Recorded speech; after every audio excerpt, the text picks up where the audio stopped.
You're still young. You're 26, right? But I Hmm. want to ask, like, is the goal at the end of the day to play basketball anywhere, or in the back of your head, is it always trying to get back into the NBA?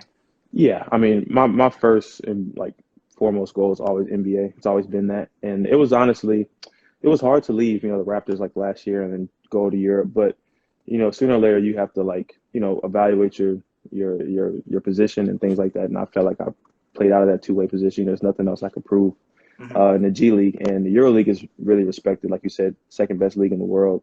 For sure. And I was just like, hey man, if I can go show that I could play well over here, which I did, and then maybe another NBA opportunity to open the door. So that's always the goal for me.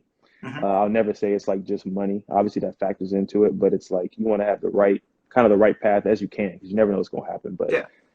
NBA has always been something I want to do, and that's like my goal, long term deal in the league. And for some guys, it happens at different times than others, right?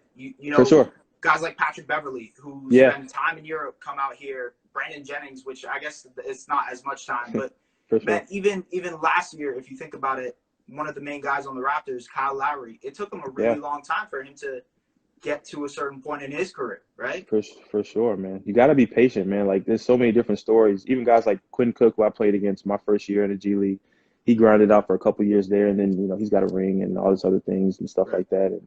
And so you never know. You see you got young guys coming up, and then you got older guys, and you always think if you're older, you can't get back to the league. And it's so different nowadays than it was probably 10 years ago. Yeah. The opportunities there, people are able to see your game more, no matter where you are. So if you can play, you can play. I tell my D2 guys all the time, man, like if you can play, they're going to see you. For sure. I mean, look where like a guy like Scottie Pippen came from, right? Exactly. And that was back in the day. So that's even Yeah, crazier. So exactly. I get it. I'm not sure if you saw this, but today, Bleacher Report is on fire a little bit just because they ranked the Toronto Raptors the luckiest NBA champion in the past 20 years, which I Oh, find crazy, man. I do find really crazy, of but course. I have to ask you, like, when you hear something like that, what goes through your head? Okay, first off, every year, to me, this is my opinion. I think any NBA team that wins a championship has a little bit of luck. Okay, Okay. like when the Warriors won, they had what K-Love and Kyrie were out one year. Like Yeah. a lot of guys, so it takes for you to be healthy, a little bit of lucky, and obviously you got to be able to play.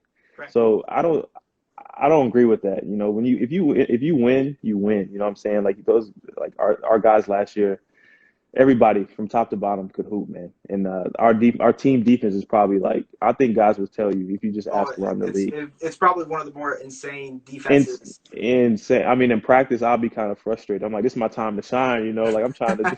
It's tough, man, and people don't realize that. They don't see the other stuff that happens. But Yeah. I don't agree. Obviously, I'm a little biased, but Yeah, of course. um, every team's a little bit lucky, but you can't just be like. I'm surprised they even made a list like that. I Everybody has a know, man. little I luck, know. obviously, that goes into that. The thing is, they're running out. Like, there's so much Yeah, stuff they to are. post, You know what? That's true. That's right. People are running out of stuff to post, so I get it. I get it. So, I mean, obviously, in that one year that you were kind of in a two-way contract, it was like, imagine thinking of this: you jump into a team, and then they go on to be the NBA champions, right? Yeah. How was that process for you to come in? You're trying to develop your game. You're trying to learn things, and then meanwhile, this team is trying to go on a championship run. It's crazy, man, because obviously, like before last year, who was like, Toronto's going to win a championship. So for me to be on that team and just to be a part of that and to experience that and again get a little bit lucky enough just to be on Right. the team, it's kind of crazy. But I just focused on what I could control, honestly. Like anytime I had a G League game, just do my best, and then I had to kind of transition from two guard to the one guard, play point guard role a little bit, 905 and stuff like that. So, but it was cool, man, to be able to have two different roles. 905 like the main factor, and then come to practice and kind of just do whatever you want with the Raps and whatever they need you to do, and stay long hours there. So it was pretty good development, at least for me. I would say, like, if there's anything that I can kind of pinpoint from your entire career is you've been adaptable. Like, you're willing Yeah, to kind of learn and take whatever comes at you, right? for sure, man. I think that's the key of like trying to get to your goal, because like you got G League, I was in Israel, then back for a two-way, and then now I'm in Spain. So it's like you just want to seem as marketable as you can, Yeah. no matter as you can for GMs and teams just looking at you. So I just have that mindset, and you got to have a positive mindset because shit's gonna hit you, and you never know what's gonna happen. So you just got to be able to be like take it on chin, and then like move on. Yeah. You were talking about being a combo guard, right? Was that Mm. something that you had to kind of resist first, like you weren't sure of it, and then you kind of got used to it, or was it right off the bat you kind of knew what to do, understood? Yeah. Fortunately, my first year with in Fort Wayne, I had to do the same thing, go from the two guard, and then our starting PG went overseas, Julian Stone, and then I was forced to go into that point guard position. So I was a little bit used to it. It was a little bit different last year, but it wasn't too hard, man. I guess I'm just fortunate to be able to adapt and switch on the dime like that. But it's definitely not easy. You have your ups and downs. For There sure. might be some games you look at me and be like, well, what the like what's going on, Right. But for the most part, it was pretty smooth, and they had a lot of guys like the staff and things like that last year was phenomenal. So it was easy.